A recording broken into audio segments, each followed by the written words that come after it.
Meron ako dito ang 2 pirasong chicken breast fillet. Pinalapad ko yan. Titimplahan ko muna ito ng asin, paminta, garlic powder. Naglalagay din ako ng paprika at ng nor seasoning. Haluin ko muna para ma-distribute ng maigi yung ating mga panimpla.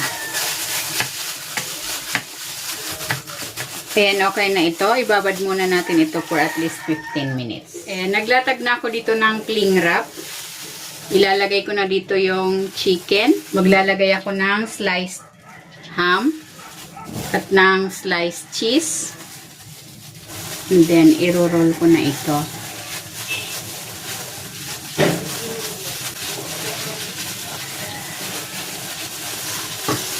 Ayan, ganyan lang.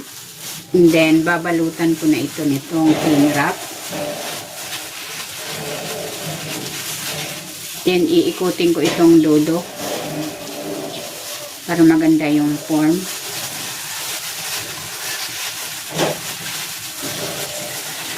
Ayan, ganyan lang. Ilalagay ko muna ito sa chiller. Ayan, ito na yung ating chicken. Tinanggal ko na yung balot nito. Next, i-dredge ko muna ito dito sa harina.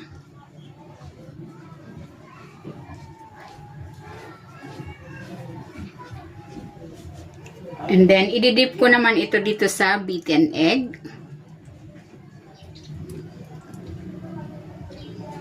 And then, i-coat ko naman ito sa breadcrumbs.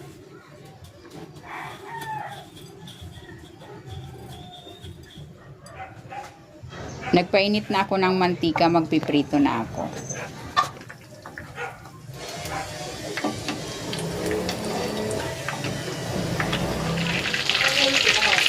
Ayan, nilipat ko sa mas maliit na kaserola para mas lubog sa mantika yung ating cordon bleu.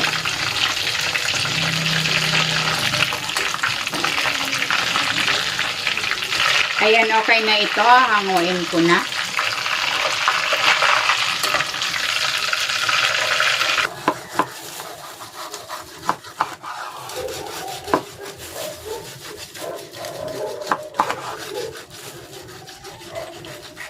Gagawa ko ng sauce. Maglalagay ako ng butter. Maglalagay ako ng flour.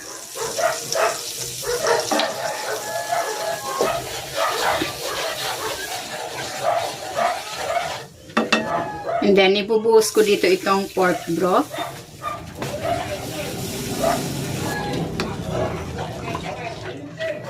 Titimplahan ko ito ng asin at ng paminta. Maglalagay din ako ng garlic powder at ng dried basil.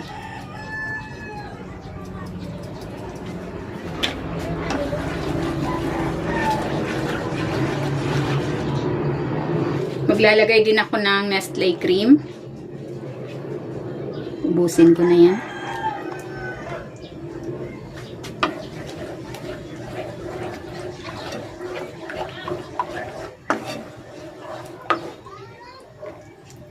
And then, ilalagay ko na dito itong grated cheese.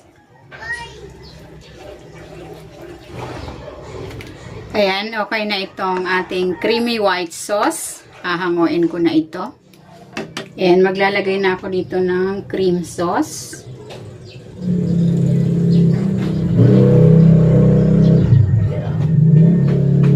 At maglalagay ako ng parsley flakes.